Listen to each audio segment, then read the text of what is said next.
Dear friends and relatives, இந்த வீடியோவில் உங்களுக்கு ஒரு சூப்பரான டிப்ஸ் இருக்கு. ஸ்கிப் பண்ணாம வீடியோ பாருங்க. முடிஞ்சுக்க மாட்டேங்குது.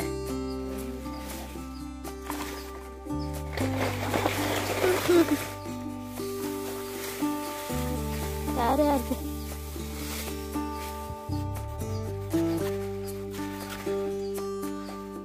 விட்டு இது ஏதோ புது விதமான காயின்னு நினச்சிக்காதீங்க. இது மொந்தம் வாழைக்காய் தான். ஆனால் வந்து இந்த பனிக்காலத்தில் இந்த மாதிரி கருப்பாக இருக்குது.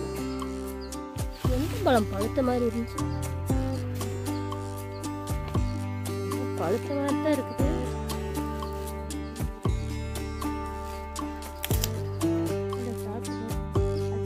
காயா அமுக்கு பாரு.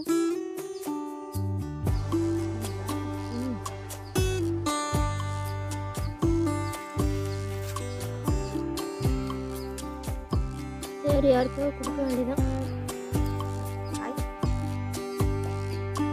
இது பழுக்க ஆரம்பிச்சிருச்சு. ஃபஸ்ட்டு ஒரு சீப்பு வந்து பழுத்துருச்சு. அதனால் வந்து இதை தாரோடு வெட்டிட்டோம்.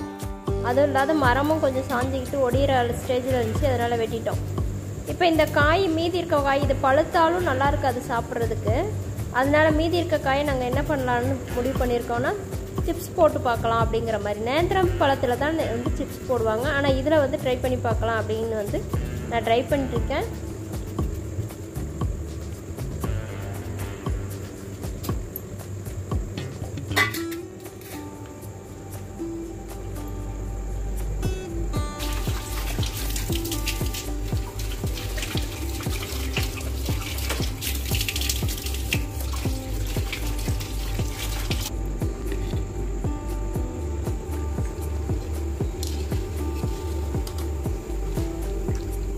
வடை போட்டுட்ருக்கேன். இந்த வடை வந்து நல்லாயிருக்கும், ரொம்ப டேஸ்ட்டாக இருக்கும். இது பற்றின வீடியோவும் நான் வந்து சேனலில் போஸ்ட் பண்ணியிருக்கேன். இதுக்கு முன்னாடி வீடியோ பாருங்கள். இப்போ நம்ம இதிலே வந்து இந்த சிப்ஸையும் வந்து சீவி விடுறோம். இந்த மாதிரி டேரெக்டாக வந்து எண்ணெயிலே சீவி விட்டுறணும். தனியாக வந்து சீவி விட்டிங்கன்னா கருப்பாயிடும். அதனால் வந்து டேரெக்டாக எண்ணெயிலே சீவி விட்டு பொரிச்சு எடுக்கணும். நல்லா இருக்குது. இந்த சிப்ஸு ரொம்ப நல்லா இருக்குது. நேந்திரம் சிப்ஸ் மாதிரியே. இதோட கொஞ்சம் வந்து நம்ம மிளகாய் பொடி, உப்பு பொடி இதெல்லாம் வந்து சிப்ஸுக்கு போடுற மாதிரி நம்ம போட்டு சாப்பிட்லாம். நல்லாயிருக்கும்.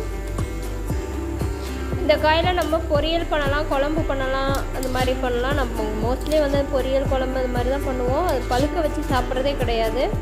இந்த டைம் தான் வந்து சிப்ஸ் வந்து ஃபஸ்ட் டைம் வந்து ட்ரை பண்ணோம். ரொம்பவே நல்லா இருந்துச்சு. இனிமேல் ரெகுலராக வந்து இந்த மாதிரி வந்து சிப்ஸ் போடுறான்னு. மீதி இருக்க காயும் வந்து எல்லாமே சிப்ஸ் தான் போட போகிறோம். அந்த வீடியோவும் போஸ்ட் பண்ணுறேன். நல்லா சூப்பராக இருந்துச்சு. அதுவும் ரச சாதத்துக்கெலாம் கரிச்சிட்டு சாப்பிடும்போது நல்லாயிருக்கு. நம்ம இதை வந்து வெளியில் வந்து வாங்கி சாப்பிட்றத விட நம்மளாம் அப்படியே வீட்டில் இருக்கிறத வச்சு செஞ்சு சாப்பிட்றது ரொம்பவே நல்லது. சரி, நீங்கள் இந்த மாதிரி வந்து ட்ரை பண்ணி பாருங்கள். எப்படி இருந்துச்சு சிப்ஸுங்கிறத நீங்கள் கமெண்ட் பண்ணுங்கள்.